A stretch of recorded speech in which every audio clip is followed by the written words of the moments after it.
Supreme Commander Vexthor of the Nixian Dominion stood at the bridge of his flagship, the Eternal Night, his iridescent scales reflecting the soft blue glow of Earth in the main viewport.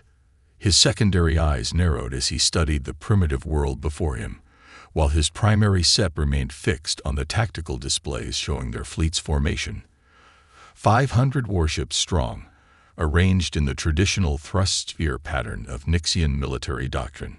Final analysis of their technological capabilities, he asked, his translator converting the clicking sounds of his native tongue into the fleet's standard communication format.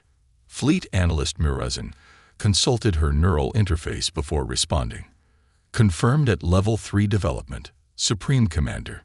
Their most advanced weapons are chemical propulsion missiles and basic kinetic weaponry. No energy shields detected. Their space presence is limited to primitive satellites and a small orbital station. They haven't even achieved basic lunar colonization. Vexthor's mouth tendrils curled in satisfaction. This would be his crowning achievement. The conquest of the mysterious world that had somehow managed to avoid Nixian attention for so long.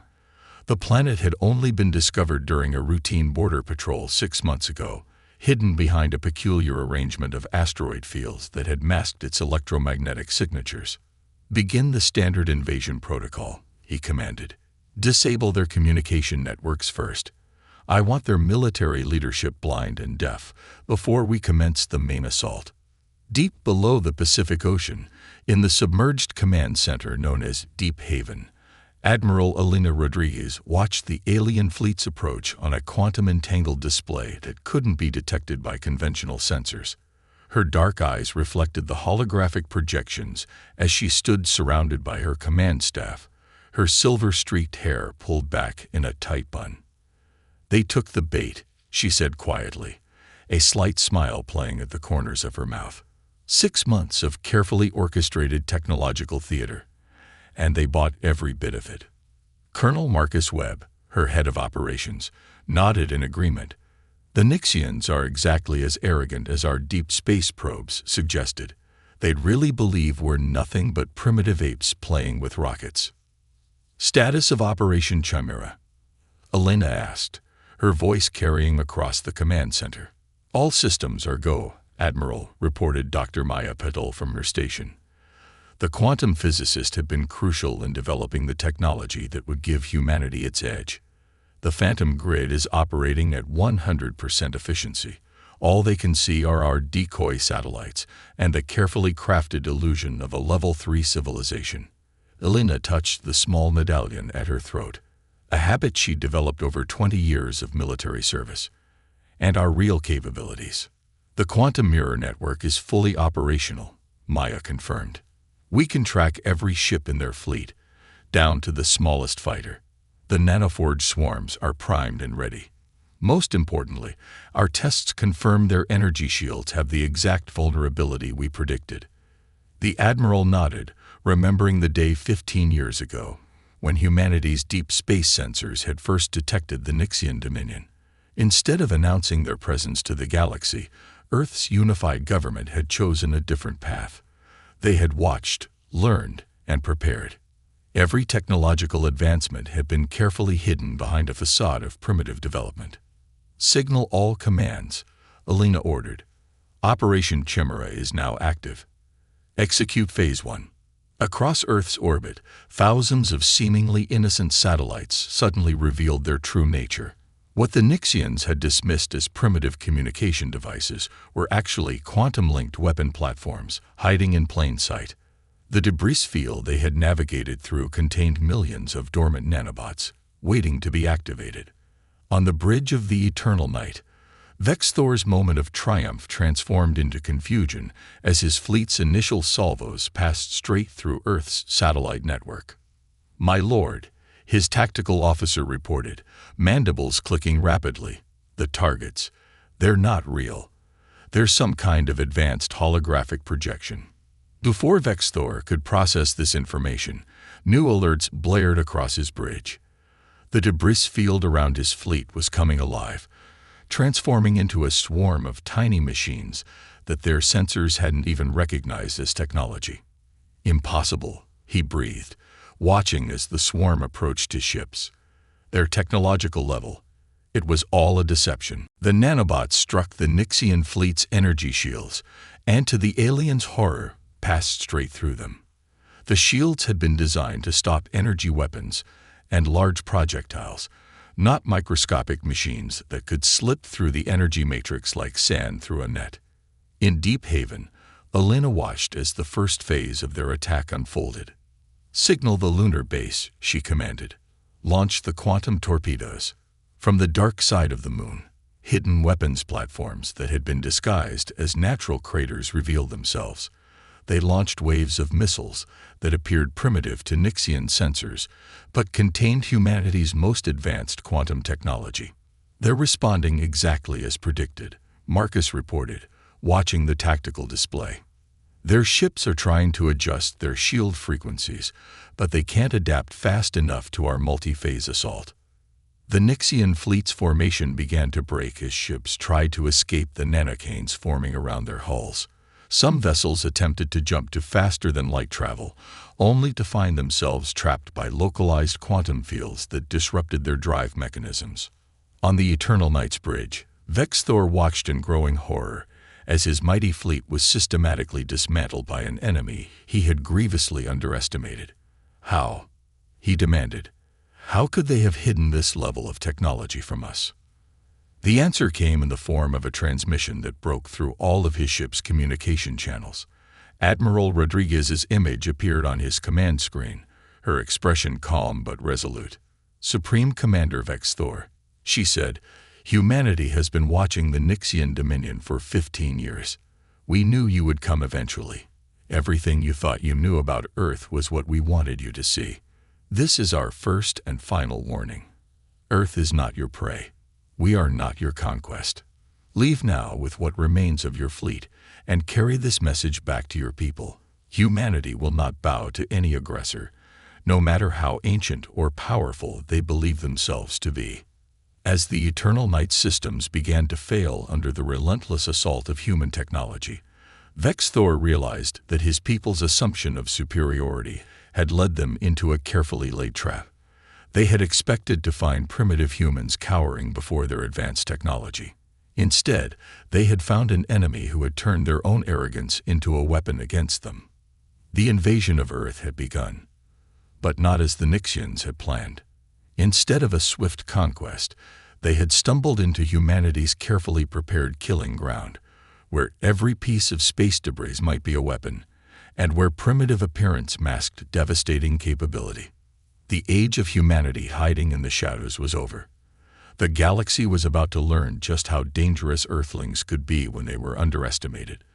Dr. Maya Patel stood in the heart of Quantum Forge Alpha, deep beneath the Australian outback, watching as streams of data flowed across the holographic displays surrounding her. The massive underground facility hummed with power as it coordinated humanity's quantum mirror network, their greatest technological achievement and best-kept secret. "Status report on the Nixian fleet," she asked, her fingers dancing through the air as she manipulated the quantum interfaces. Her assistant, Dr. Thomas Chen, pulled up a detailed tactical analysis. "Their remaining ships are scattered across 3 sectors. We're tracking 312 vessels with severe damage from our initial nanite assault. Approximately 150 ships remain combat-capable, but they're struggling to maintain formation due to quantum field disruption." Maya nodded, her attention focused on a particular set of readings. The quantum mirrors, a technology that had taken her team nearly a decade to perfect, were performing beyond expectations. By creating microscopic folds in space-time itself, they could observe and influence events across vast distances without any detectable energy signatures. "Alert from Deep Haven," Thomas announced. "Admiral Rodriguez is initiating Phase 2. On her primary display, Maya watched as new orders filtered through the quantum network. The Admiral's strategy was bold. Instead of simply driving the Nixians away, they would use this opportunity to demonstrate the full extent of humanity's capabilities. It was time to reveal the true purpose of the quantum mirror network. In orbit, The remnants of the Nixian fleet were regrouping under the command of Fleet Captain Zorevik, who had assumed control after Supreme Commander Vexthor's flagship was disabled. Her crystalline skin flickered with patterns of stress as she assessed their deteriorating situation. "Status of our communication attempts with the Dominion," she demanded. "Still blocked, Captain," her communications officer reported. "The humans are using some kind of quantum-based interference. We can't establish any faster-than-light communications." Zarevik's secondary hearts pulsed with anxiety. The humans weren't just defeating them. They were isolating them, cutting off any possibility of reinforcement. But how had they achieved such technological sophistication without detection? The answer began to materialize around her fleet in the form of shimmering distortions in space. At first, her sensors registered them as simple gravitational anomalies, but then they started to multiply exponentially. Back in Quantum Forge Alpha, Maya initiated the quantum mirror cascade. "All stations, execute protocol kaleidoscope," she ordered. "Let's show them what humanity's been building all these years." The quantum mirrors were far more than just observation tools. Each one was capable of creating a microscopic bridge through space-time, and humanity had seeded millions of them throughout their solar system.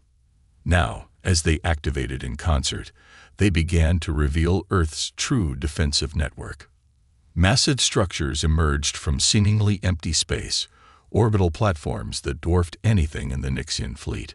Satellite networks that had been hidden in parallel quantum states became visible, their advanced weapon systems charging with barely contained energy. From behind the moon, enormous shipyards shimmered into view, revealing vessels of human design that incorporated technology the Nixians had believed impossible for a primitive species. "How do they have quantum-fold technology?" Zarevek whispered in disbelief. "The energy requirements alone should be beyond their capabilities." Her tactical officer's response was cut short as new alerts blared across the bridge. The humans were deploying another weapon, something their sensors couldn't even classify. Streams of particles began to flow between the quantum mirrors, creating a web of energy that encompassed the entire fleet. In Quantum Forge Alpha, Maya monitored the deployment of their quantum entanglement nets. "The containment field is stable," she reported. "Beginning molecular disassembly sequence." The quantum mirrors weren't just for hiding technology. They were the key to humanity's most advanced weapons. By creating precise quantum fields around Nixian ships, they could selectively alter the fundamental forces holding their vessels together. "Message from Admiral Rodriguez," Thomas announced.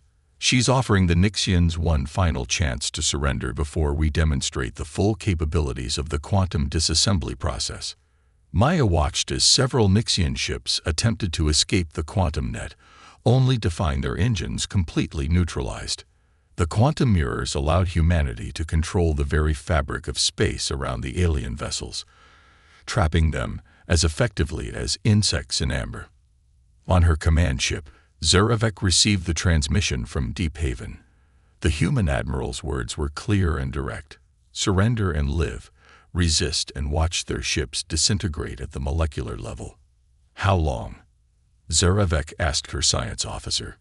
"How long would it take them to completely disassemble our ships?" Based on the initial readings, the officer's voice trembled. "Less than 5 minutes. Their quantum technology. It's beyond anything in our scientific archives."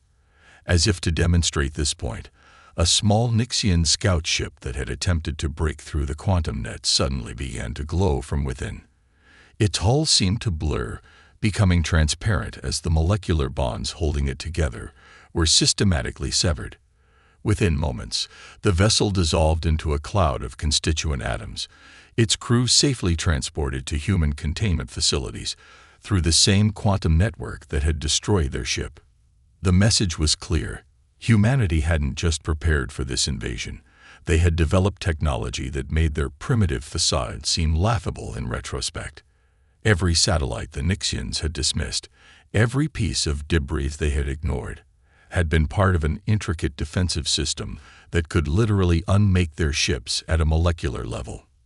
In Deep Haven, Admiral Rodriguez watched as the Nixian fleet began transmitting surrender signals. Dr. Patel, she commanded through the quantum network, power down the disassembly fields but maintain containment. It's time to show our visitors exactly what humanity has been building while they thought we were playing with chemical rockets. The quantum mirrors shimmered, their network of energy fields shifting from weapons to simple containment. Humanity had revealed its hidden arsenal, and the galaxy would never be the same. The age of pretending to be primitive was over. Now it was time to show the stars what humanity could really do. Colonel Marcus Webb stood in the tactical center of the lunar base Armstrong, his expression grim as he studied the quantum-enhanced display showing the wider galaxy beyond Earth's solar system. The Nixian Dominion's response to their fleet's defeat was exactly as intelligence had predicted. They were mobilizing for a full-scale war. Multiple hyperspace signatures detected. Lieutenant Emma Foster reported from her station. The Nixians are assembling a massive fleet at their closest military outpost. Current estimates suggest over 2,000 ships. Marcus nodded, running a hand through his close-cropped gray hair. They're not used to being humiliated. How long until Admiral Rodriguez arrives? Her quantum transport is materializing now, sir. The air in the command center shimmered as Admiral Elena Rodriguez stepped through what appeared to be a tear in reality itself. The quantum transport system, another technology humanity had kept hidden, made traditional spacecraft almost obsolete for short-range travel. Status report, she commanded, moving to join Marcus at the tactical display. The Dominion is reacting exactly as the psychological models predicted, he responded. They're abandoning their usual strategic caution in favor of an overwhelming show of force. Their entire third and fourth fleets are being redirected to Earth. Elena's lips curved in a slight smile. And our countermeasures. Dr. Patel's team has finished calibrating the long-range quantum mirror network. We can now extend our influence far beyond our solar system. The Operation Lighthouse platforms are in position and awaiting activation. Deep within the Nixian Military Command Center on their homeworld, High Marshal Kraltox reviewed the battle plans for their retaliatory strike against Earth. His exoskeleton clicked with agitation as he studied the reports from their defeated first wave. These humans, he growled, they dare to hide such technology from us. To humiliate our fleet, we will show them the true might of the Dominion. His strategic advisor, Verilon, approached with new intelligence. My lord, our advanced scouts report no unusual activity in the Earth system. Their defensive grid appears to be concentrated around their planet. If we strike with our full force. The advisor's words were cut short as every display in the command center suddenly activated, showing the same image. Admiral Elena Rodriguez standing calmly in what appeared to be a lunar facility. High Marshal Kraltox, she said, her words perfectly translated into Nixian. I trust we have your attention now. How? Kraltox's mandibles clicked in shock. How are you broadcasting directly into our secured command center? The same way we've been watching your civilization for the past 15 years, Elena replied. Your understanding of quantum mechanics is limited. Allow us to demonstrate. Across Nixian space, thousands of quantum mirrors suddenly activated. The humans hadn't just been defending Earth. They had been seeding their technology throughout nearby star systems, preparing for this very moment. In Lunar Base Armstrong, Marcus watched as Operation Lighthouse began. All platforms showing green status. Admiral. Beginning synchronized deployment.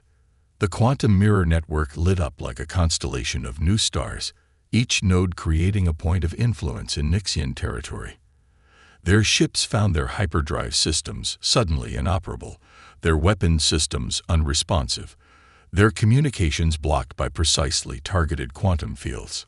As you can see, Elena continued, addressing the stunned Nixian leadership, we could have attacked your civilization at any time. We could have dismantled your ships, disabled your defenses, or simply watched as you expanded across the galaxy.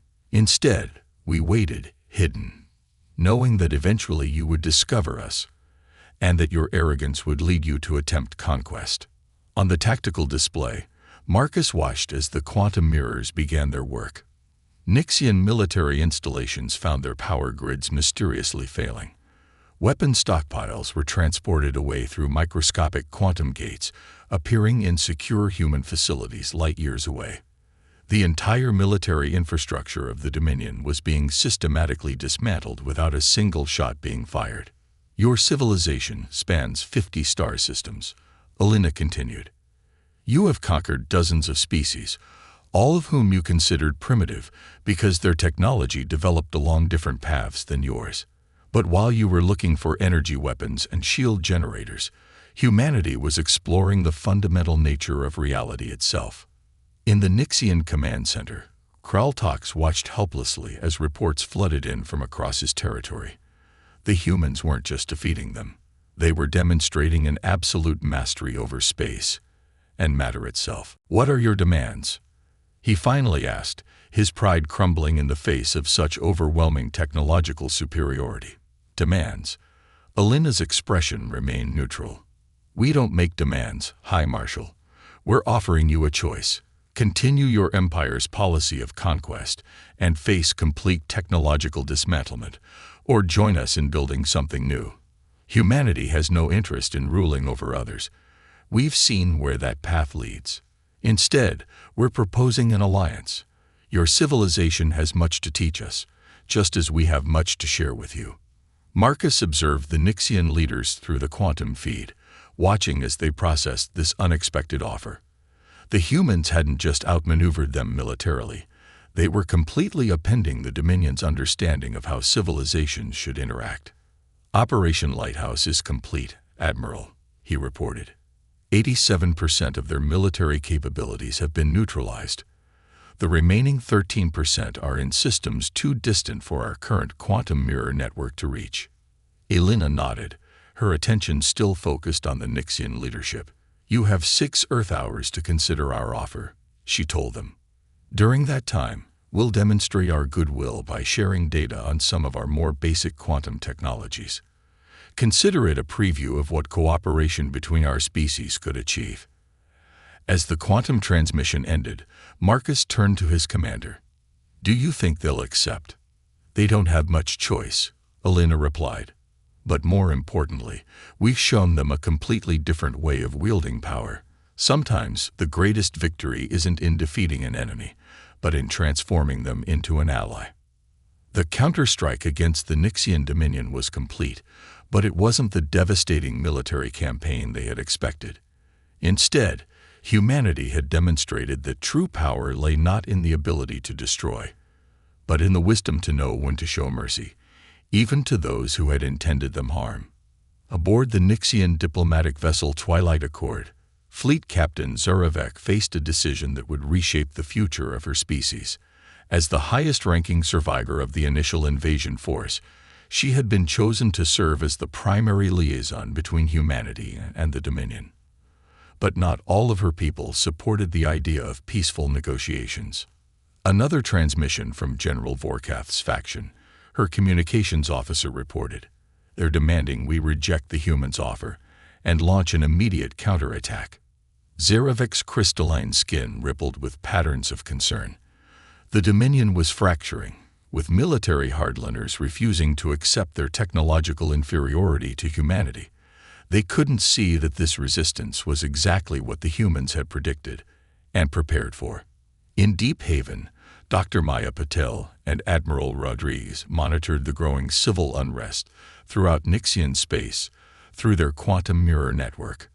The holographic displays showed pockets of military resistance forming in the outer colonies, while the central systems struggled with the philosophical implications of their situation. Their society is built on technological superiority, Maya observed, analyzing the cultural data streaming through the quantum network. We haven't just defeated their military. We've shattered their entire worldview. Elena nodded, her expression thoughtful. And that makes them dangerous. A wounded empire is often at its most volatile. Dr. Chen, what's the status of Operation Mirror Shield? Thomas Chen pulled up a new set of quantum readings. The defensive grid is operating at full capacity. Any Nixian ships attempting to use their experimental weapons will find their energy redirected back into their own systems. They had detected the desperate weapons research happening in secret Nixian facilities, attempts to develop technology that could counter the quantum mirrors. But humanity's understanding of fundamental physics was generations ahead of their efforts. On the Twilight Accord, Zurevek received an unexpected visitor through one of the humans' quantum transport gates.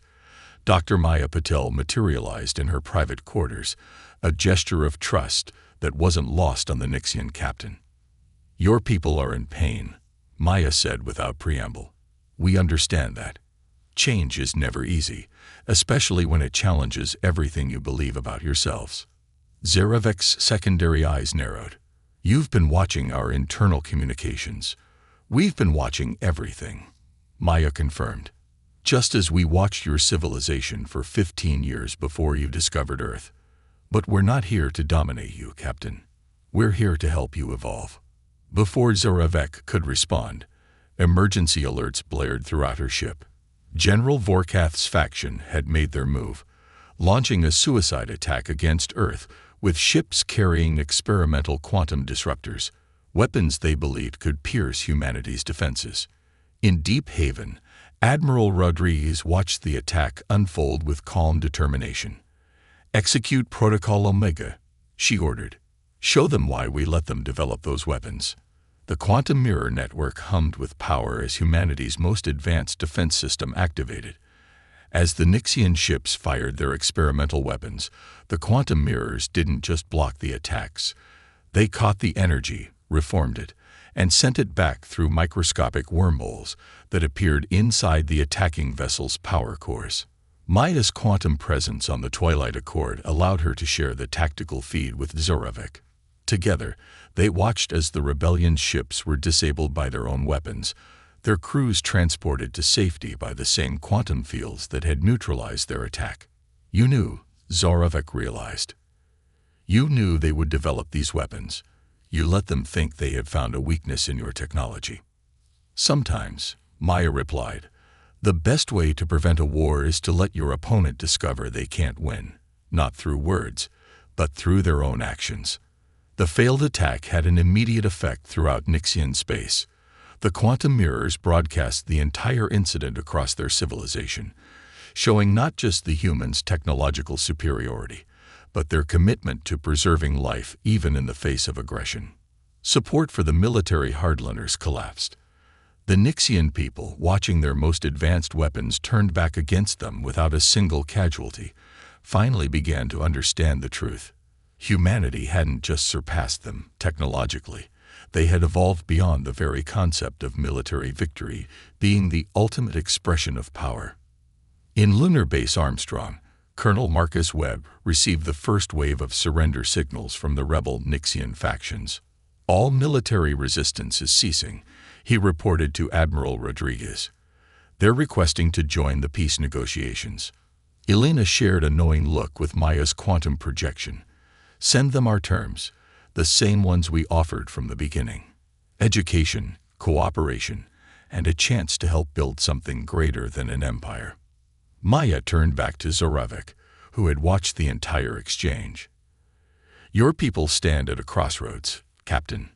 You can cling to the old ways and watch your civilization stagnate, or you can join us in exploring the true frontiers of science and understanding." The Nixian captain's skin patterns shifted to show deep contemplation. She had seen firsthand the difference between her people's philosophy of power and humanity's approach to progress. The humans could have destroyed them at any time, but instead chose to shepherd them toward a better path. "Perhaps," Zurevek said finally, "it is time for the Dominion to learn what it means to be truly advanced, not through conquest, but through cooperation." As the last pockets of resistance surrendered across Nixian space, humanity's quantum mirrors continued their silent watch. They had won not just through superior technology, but through a deeper understanding of how to wield power with wisdom and restraint.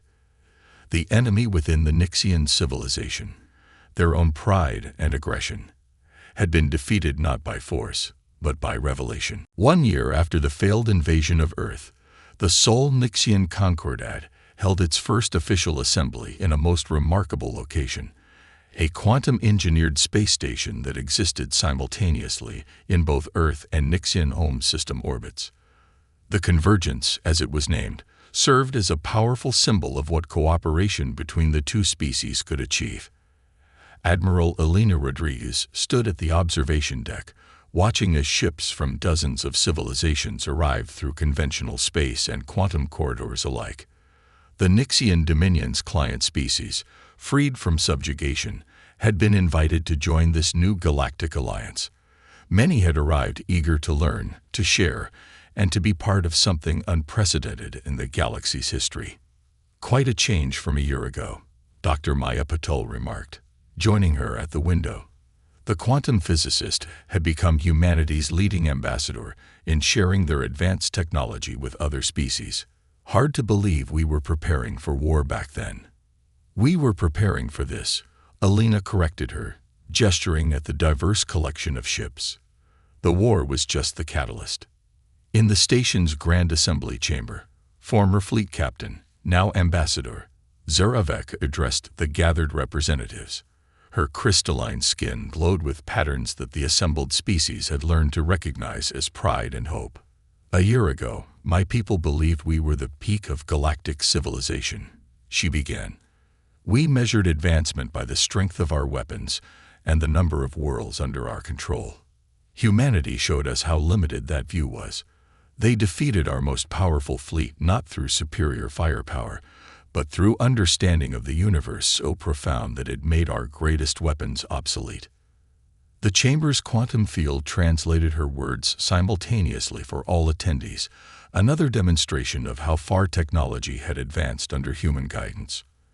Representatives from former Nixian colonies nodded in agreement, their own civilizations having flourished in the past year as humanity shared their knowledge freely. Dr. Thomas Chen, working from his station in the Quantum Forge Alpha, monitored the vast network of quantum mirrors that now spanned nearly a quarter of the galaxy. What had begun as a defensive system had evolved into an infrastructure of communication, transportation, and scientific discovery. "New quantum signature detected," he reported through the network. Another civilization just achieved their first quantum resonance experiment, marking them for first contact protocols. This had become humanity's new role in the galaxy, not conquerors or defenders, but guides. They had established careful protocols for identifying and reaching out to emerging civilizations, sharing knowledge at a pace that wouldn't overwhelm developing cultures. In the assembly chamber, Colonel Marcus Webb presented the Concordat's latest initiative. The holographic display showed a massive engineering project that would have seemed impossible a year ago. A network of quantum-linked research stations that would allow species across the galaxy to collaborate in real time. "The quantum mirror network has revealed something extraordinary," he explained to the assembled representatives. "Every species develops along different technological paths, exploring unique aspects of science and engineering. By combining our knowledge, we're not just adding to our understanding. We're multiplying it." The evidence was already clear. The Nixians' expertise in crystalline computing, combined with human quantum technology, had led to breakthroughs that neither species could have achieved alone. Other civilizations brought their own innovations: biotechnology, energy manipulation, cultural and philosophical perspectives that opened entirely new avenues of research. Admiral Rodriguez took the podium for the Assembly's final address. The quantum field amplified her presence, making her words resonate with each species in their own way. "1 year ago, Earth faced what we thought would be our greatest challenge: an invasion by a technologically advanced empire. Instead, we found our greatest opportunity. The Nixian Dominion came to conquer and found partnership instead. Their client species came seeking freedom and found purpose and humanity. We found that our true strength lies not in our ability to defend ourselves, but in our capacity to lift others up." She gestured to the quantum mirrors floating throughout the chamber, their surfaces showing images of collaborative projects across the galaxy. "This network, which we built to protect ourselves, now connects us all. It carries knowledge, culture, and understanding across light years. It reminds us that the greatest adventures don't come from conquering new worlds, but from discovering new ways to see the universe and each other. The assembly erupted in a chorus of approval, each species expressing joy in their own unique way. The quantum field translated not just their words but their emotions, creating a symphony of shared purpose and hope. In her private quarters later, Elena reviewed the day's events with her core team. Maya's quantum projections showed the ever-expanding network of civilizations joining the Concordat, while Thomas reported on new breakthroughs in quantum physics that even humanity hadn't imagined possible. "We did it," Marcus said quietly. "We didn't just prevent a war. We changed the course of galactic history." Helena smiled, touching the medallion at her throat. No longer a nervous habit, but a gesture of pride. "No, Marcus. We just showed them what was possible. They changed their own history, and that's why it will last." Outside the convergence, ships from 100 worlds moved in harmonious patterns, their quantum signatures weaving together in a dance of cooperation.